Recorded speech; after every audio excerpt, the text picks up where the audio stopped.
আজ 5 ফেব্রুয়ারি। আপনি কি জানেন আজকের দিনের ঐতিহাসিক গুরুত্বটা কি? আজকের দিনে অতীতে কি হয়েছিল? আজকের দিনে 1894 খ্রিস্টাব্দে আশালতা সেন জন্মগ্রহণ করেন।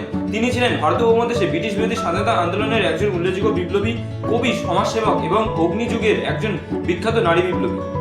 আজকের দিনে 1932 খ্রিস্টাব্দে কবি শঙ্কর ঘোষ জন্মগ্রহণ করেন। তিনি ছিলেন ভারতের একজন বিশিষ্ট কবি এবং সাহিত্য সমালোচক।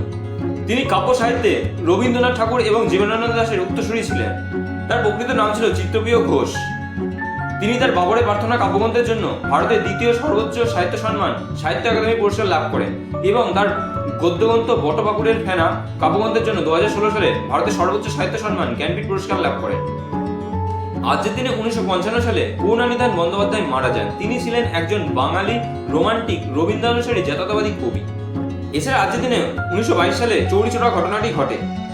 1920 সালে গান্ধীর নেতৃত্বে শুরু হওয়া অসহযোগ আন্দোলন চলাকালীন সময়ে 1922 সালে উত্তরপ্রদেশের গোরখপুর জেলা চৌরি চৌরা নামক স্থানে জনতা পুলিশের ওপর রেগে গিয়ে থানায় আগুন ধরিয়ে দিলে 23 জন পুলিশ মারা যান। চৌরি চৌরার এই ঘটনার পরে গান্ধীজি বুঝতে পারেন যে তার অসহযোগ আন্দোলনে হিংসার প্রবেশ ঘটছে। এই জন্য তিনি অসহযোগ আন্দোলন প্রত্যাহার করে নেন। আজকের দিনে 1985 খ্রিস্টাব্দে পর্তুগাল ফুটবল খেলোয়াড় ক্রিস্টিয়ানো রোনাল্ডো জন্মগ্রহণ করেন। আজকের দিনে 1992 সালে ব্রাজিলীয় ফুটবল খেলোয়াড় নেইমার জন্মগ্রহণ করেছিলেন। ভিডিওটা কেমন লাগলো সেটা কমেন্ট করে জানান। ভিডিও থেকে যদি আপনি নতুন কোনো তথ্য জানতে পারেন তাহলে আপনি আপনার প্রিয়জনের কাছে শেয়ার করে তাদের জানার সুযোগ করে দেবেন। এরকমই প্রতিদিনের গুরুত্ব সম্পর্কে জানতে চ্যানেলটি সাবস্ক্রাইব করে চ্যানেলে পাশে থাকবেন।